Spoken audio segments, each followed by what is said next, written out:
Olá! A gente começa o jornal de hoje falando sobre a lei do feminicídio. Sancionada pela presidente Dilma Rousseff no início deste mês, a lei trata do assassinato de mulheres motivado pela condição de gênero. Com ela, o governo pretende combater os números da violência contra a mulher. Vale ressaltar que só na última década, mais de 43 mil mulheres foram mortas no país, segundo dados do Mapa da Violência. Para falar sobre a aprovação desta lei e como ela vai afetar diretamente a vida da mulher, eu converso agora com a professora da UFOP, especialista em conflito e gênero, Dulce Pereira. Olá, professora, seja bem-vinda aqui ao Plano Aberto. Muito obrigada, é um prazer estar aqui. Professora, o que muda efetivamente com a lei? Quais direitos são assegurados agora à mulher que não eram assegurados antes?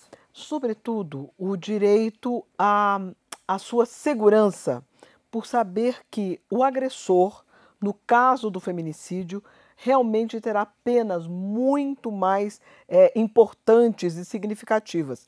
Muitas vezes o que tem acontecido é que uma mulher é vítima de violência, quando ela denuncia essa violência, ela ainda se torna mais vulnerável porque volta a ser vítima. Então, essa proteção é importante. Agora, também o reconhecimento do feminicídio, da violência contra a mulher por gênero, como um crime hediondo, cria uma nova cultura, cria referências para uma nova cultura na sociedade. E essa é uma proteção. A mudança cultural é, sem dúvida alguma, a maior proteção que nós devemos almejar. Sim, professora, hoje quais são as principais motivações para a violência, para o assassinato de mulheres? Veja, há uma banalização da violência na sociedade e há uma banalização do exercício do poder masculino sobre mulheres.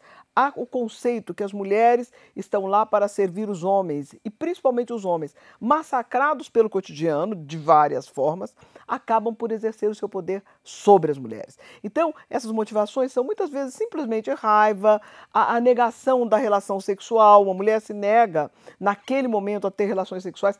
Há mulheres que são assassinadas simplesmente porque não quiseram fazer comida ou porque pediram para o seu companheiro ou seu marido lavar a louça ou cuidar das crianças. Então, essa motivação ela é muito primária, ela é baseada realmente nessa supremacia de gênero que foi ensinada aos homens.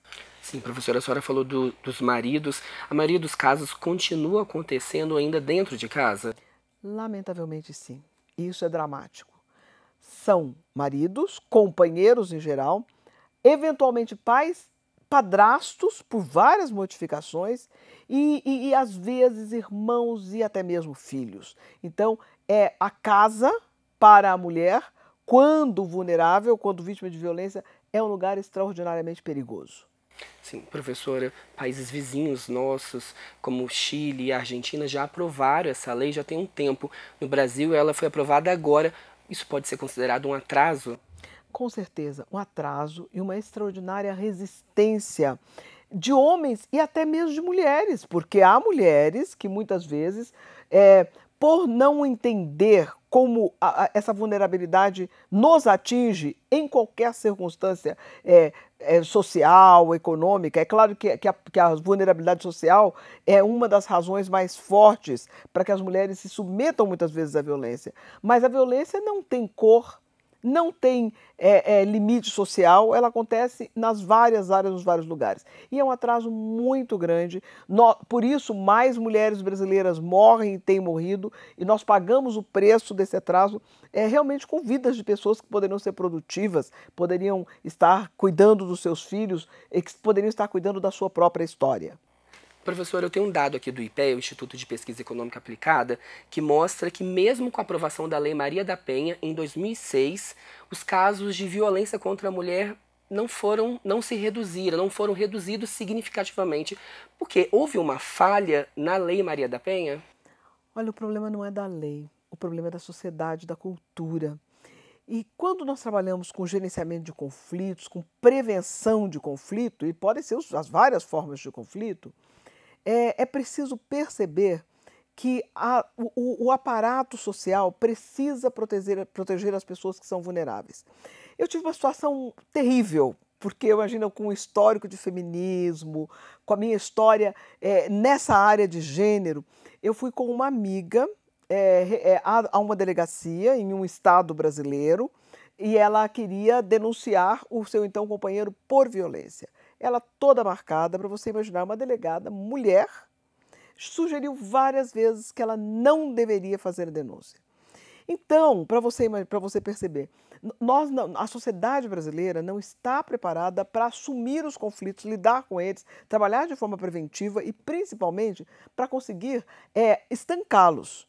Então, a Lei Maria da Penha, embora ela seja extraordinária, é um ganho, mas ela sozinha não resolve o problema da violência contra a mulher. É necessária uma mudança cultural profunda. Veja bem, nós entendemos, muitas vezes vemos meninos que são ensinados por seus pais e eventualmente até por suas mães, não é? Que eles podem e devem, não devem aceitar jamais apanhar de uma menina. Claro que ninguém deve apanhar de ninguém, ninguém deve bater ninguém. Não é? Gente não foi feita para apanhar e nem, não é? Nós estamos falando de vidas. Mas essa cultura, uma cultura machista, uma cultura que dá aos homens o poder do controle do corpo, da mente, dos movimentos da outra e do outro, essa cultura, sem dúvida, limita muito o alcance e a efetividade de qualquer lei, inclusive da nossa nova lei, que é tão importante, a lei do feminicídio. Não é? Ela é importante, mas ela depende de uma série de circunstâncias e estruturas sociais para que seja eficaz. Políticas públicas. A senhora diz. Definitivamente. Como é que a gente pode promover mudanças culturais sem aparato social que garanta essas mudanças?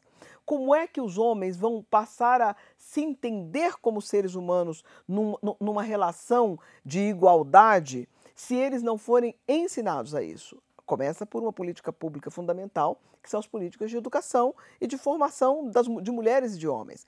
Como é que, imagine você, os profissionais da área de segurança, que, em geral, não valorizam e têm até preconceitos estabelecidos em relação à proteção às mulheres, às pessoas vulneráveis, a homossexuais e tudo mais. Então, essa mudança cultural é importante e ela só acontece com políticas públicas muito eficientes, muito bem estrategizadas, pensadas para diferentes grupos, com uma política de comunicação social bastante incisiva e, principalmente, com um investimento na formação em gênero. Os homens precisam entender o quanto eles perdem quando eles são animalizados pela expressão da violência.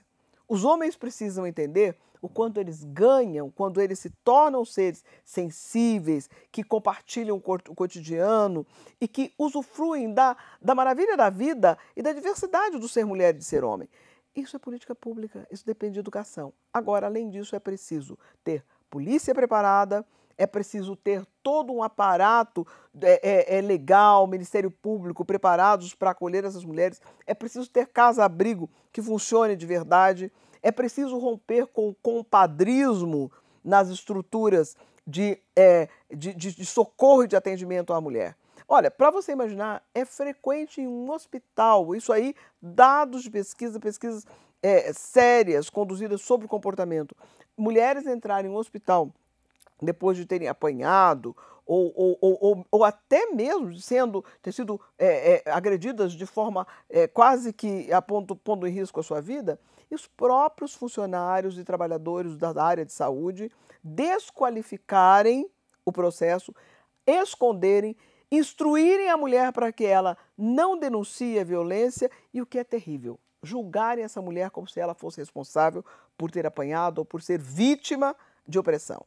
Então, esse é um problema sério. Além disso, há a questão socioeconômica e as mulheres muitas vezes têm medo de sair de casa, de romper com a cumplicidade e de não ter como cuidar dos seus filhos, como cuidar de si própria. Então, é preciso ter estabilidade, apoio econômico para as mulheres que são vítimas de violência. Isso é política pública.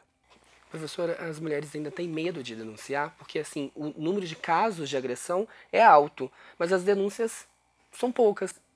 As mulheres têm muito medo de denunciar, as mulheres têm vergonha de denunciar e as mulheres são ensinadas que foram feitas realmente para se submeter ou para criar artifícios, jeitinhos e conviver com a violência até que elas possam sair dessa realidade, até que os filhos cresçam e tudo mais. Isso é péssimo, porque isso aumenta o risco e estimula a violência masculina também. Então, o medo e a violência estão associados, as condições socioeconômicas e violência estão associadas, e volto à questão, é muito importante que a sociedade rompa com esses pactos de silêncio em relação à violência que acontece dentro de casa, que acontece nas relações familiares e afetivas. Professora, para finalizar, rapidinho, um exemplo de política pública que está acontecendo, está aí, está dando certo. Olha, as casas-abrigo, quando existem, são muito importantes.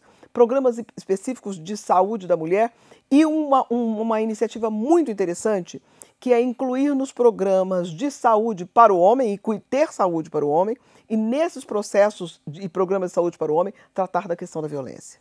Ok, professora Dulce Pereira, obrigado pela sua participação aqui no Plano Aberto. Muito obrigada pela oportunidade. E a Secretaria de Políticas para as Mulheres disponibiliza atendimento gratuito e confidencial para denúncias de violência. O serviço também tem o objetivo de orientar as mulheres sobre os seus direitos.